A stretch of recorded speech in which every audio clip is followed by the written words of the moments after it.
here we're involved with a great genius of early television, Fred Coe. Fred Coe was responsible for a whole generation of writers, directors, and stars, and never wanted any credit. And we would go get a couple of ideas and go in to see Fred, and he would say, "Go ahead with that," or "Don't go ahead with that." You know. Now, he was a very serious man, Everett. I mean, did he have a sense of humor?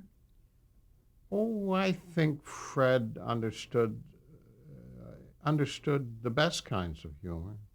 Yeah, yeah. So did he turn things down saying it wasn't funny, or? No, no, no, no. Once we had the story, that was the hard part, to get a story. How did you find the story? Well, like I told you about the winter in Buffalo, we would mostly review our own lives, and it was difficult. We had to have a new script every 5 days. And when we were really desperate, we'd have a meeting with Fred and David Shaw. You know David Shaw? Yeah. And David is the most calming and talented person in the world. And he'd say, "Well, now, look, you have a first act. Now, how can we get a second act?" He'd calm us down, and we always came up with something. Would he try to give you story ideas?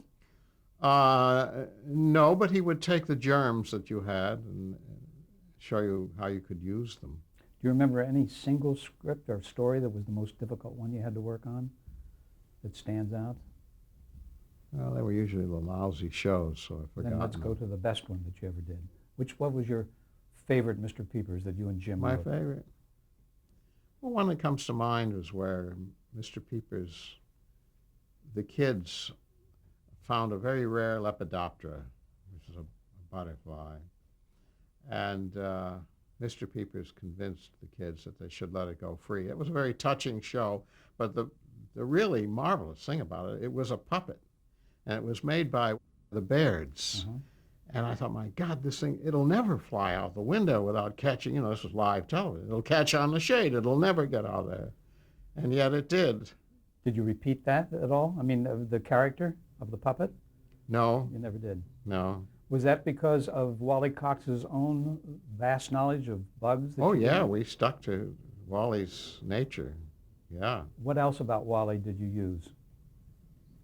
Well,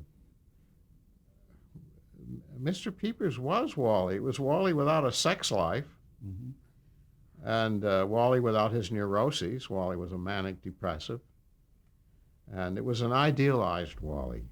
Fred just worshipped writers, and he didn't really know where I had come from. There was a rumor around that I was a drinking friend of Jim's from California, which was a complete lie.